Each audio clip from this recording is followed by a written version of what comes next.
This is everything that happened at Community Control, in case you missed it. As we've talked about for a little while now, Mutiny gave up their #1 contendership for the tag team titles to How It Feels to Chew 5 Gum in exchange for a favor. But that left Mutiny without a match on the card. Forever wanting to be a nuisance, forever wanting to be a wrench in the machine, Mutiny demanded new opponents. Who stepped up? Francesca's two sisters, Yi Yin and Yona. Encon made their official tag team return to take on their older sister Francesca. But this wasn't just any tag team match, this was under Tokon rules. So when Daddy Dula took the first fall, that meant that Francesca was now effectively in a 2v1 against her sisters. But a quick roll up on Yona made it effectively a 1v1 against Yi Yin. The back and forth was tense, but in a surprise that nobody saw coming, Yi Yin was able to pick up a win over Francesca, meaning that Encon now has a tag team victory over Mutiny. Next up was the second round in the best of 7 series between Kay Miyowski and Brian Spector. These two women are here for the love of the game. They are here because they love competition and they pull it out of each other. Brian came into this match with a chip on her shoulder, but Kay Miyowski shows why she is one of the most dominant women on the roster, picking up her second straight win over Brian Spector. It's now 2-0 in Kay Miyowski's favor, and Brian's going to have to figure something out if she doesn't want to get clean swept. Next up, we had a battle royal to determine who was going to be the first person to qualify for the Ruler of the Ring tournament starting July 7th. We saw 2 new debuts with Tappleton and Ultimate Killer 77. This match was a sea of new faces with Gorgie Sunshine and Dylan 904 and Minu the Dog. But through it all, Ultimate Killer 77 came down to the last 2 with Velic Horror. And in a surprise, won their debut, moving on to qualify for the Ruler of the Ring tournament. We then moved on to the ROT tag team titles where Jack the Colorful Cat had to debut his new tag team partner. Violent Violet took Jack to Wrestler's Court and demanded the return of her puppet Ignacio, meaning that Jack was effectively without a partner going into this match. Once again given the choice of picking anybody that he wanted, he settled on Al.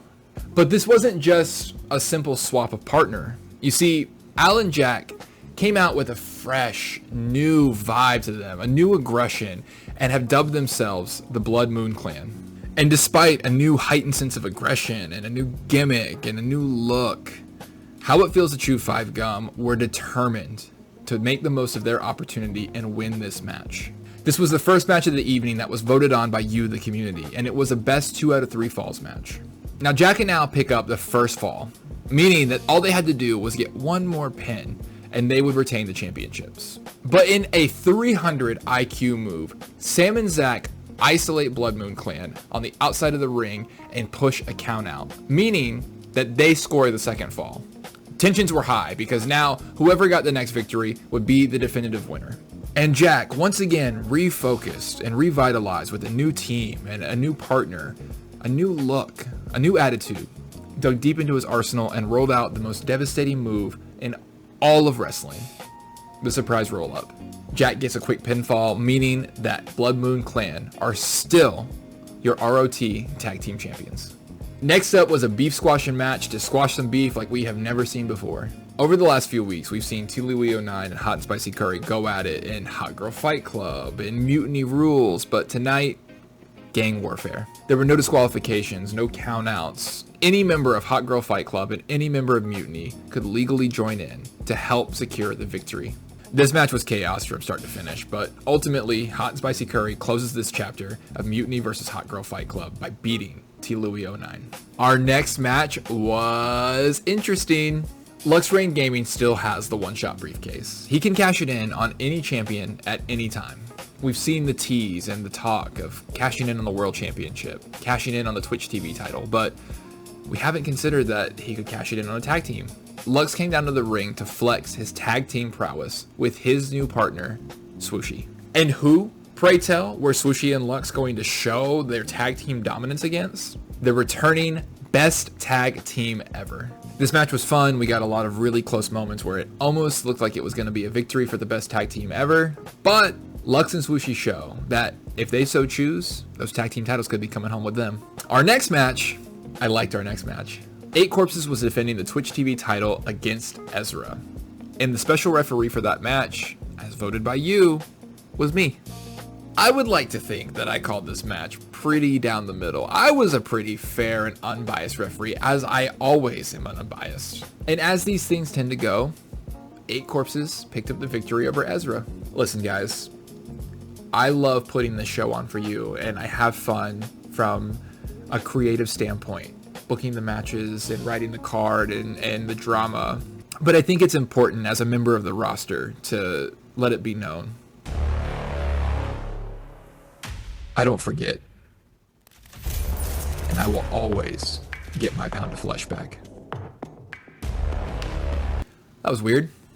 The next contest was another match voted on by you, the community. Assorted Mac were having their first defense of the Twitch TV tag team titles, and you guys got to vote on who the opponents were. It was a close vote, but ultimately, the Grove won. It was a super fun match, but in a little bit of an upset, Assorted Mac take down the recently reunited Grove. I can't help but wonder if the Grove were at full strength, if they truly were Druid's Grove again, with Tanksanary on their side, could they see more fortune? Time will tell. Speaking of Tanksanary, in the main event, you guys got to decide who would be the number one contender for the world title, and in a landslide vote, Sushi was chosen to have her rematch against Tanksanary. The energy around this match was electric. We saw Sushi be robbed of her moment at One Shot last month, and this was her chance at redemption. No interference, no mutiny, no Hot Girl Fight Club, just one-on-one for the title. And after dropping her patented elbow, Sushi walks away as the second ever world champion. And in our post show, we had Hot Girl Fight Club taking on Fine Arts Violence in the Hot Girl Fight Club arena, who ultimately walked away with a win via countout. This was a super fun show, you guys. I am incredibly grateful for everybody in the community who voted, participated, has been hanging out with us for the last few months. You guys are awesome. What will be the fallout from community control? We'll have to wait and see. Join us live Tuesday, July 7th at 8:30 p.m. Eastern Time on Twitch TV. As always, we'll see you Tuesday.